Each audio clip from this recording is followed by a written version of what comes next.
তো গাইছ এটা ভিডিঅ' আছে মোৰ ওচৰত যোন নেকি ভিডিঅ' অখিল গগৈ হিমন্ত বিশ্ব শৰ্মাৰ কি কৈছে তো গাইছ সকলোৱে চাওক আৰু সকলোৱে শুনক কেনেকুৱা লাগে কমেণ্ট কৰি জনাব। কিন্তু তুমি যে মই এনেকৈ ক'লোঁ তুমি যে আমাৰ ঘৰৰ ওচৰৰ ইঞ্জিনিয়াৰটোৰ ঘৰত আলফাৰ নামত পইচা তুলিবলৈ দাবী কৰিবলৈ পইচা ডিমাণ্ড কৰিবলৈ আহিছিলা তেতিয়া যে চানমাৰী থানাই তোমাক ধৰি নিছিলে তাৰপিছত চব কাপোৰ কানি খুলি জাঙিয়া পিন্ধাই ৰাম পিটন দিছিলে এইটো মনত আছে নে নাই বুলি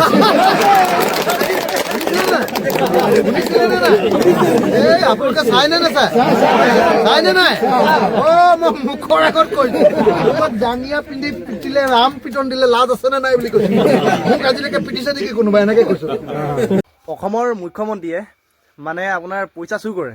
মানুহৰ ঘৰত গৈ দাবী কৰে তাৰে মাজত কিন্তু আকৌ তেওঁক আকৌ লেংটা কৰি পিটি দিয়ে আকৌ এনেকুৱা মানুহ আছে চানমাৰী থানাত পিটি দিয়ে অখিল গগৈ ঘৰৰ মানুহৰ ওচৰৰ পৰা মানে পইচা দাবী কৰোঁতে লেংটা কৰি পিটি দিলে বুলি কৈছে। তো গাইছ এই কথা ভাবক যোনখন নেকি অসমত থাকি পিনা অসমৰ মুখ্যমন্ত্ৰী হৈ অসমখন বেচি দিলে বেচি দিয়াৰ পাছতো আকৌ তেওঁ আকৌ বেছি উপায় নাপাই পিনে আকৌ পইচা চুৰ কৰিছিলে এনেকুৱা মানুহ আছিলে আকৌ কিন্তু ইমান মানুহে কেলৈ ভাল পায় মানে একো বুজি নাপাওঁ তেওঁলোক কেনেকুৱা মানুহ এতিয়াতো অখিল গগৈ ক'লে আপোনালোকেতো সকলোৱে গম পাইছে ভোটটো চুৰ কৰে কিন্তু মানে পইচাও চুৰ কৰি দিয়ে সেইকাৰণে ৰাম বেটাই ৰাম মাৰটো খায় কিন্তু এতিয়া আকৌ কি কৰিছে মুখ্যমন্ত্ৰী হৈ পিনে দেশখন বেচি আছে সেইটোৱে কথা।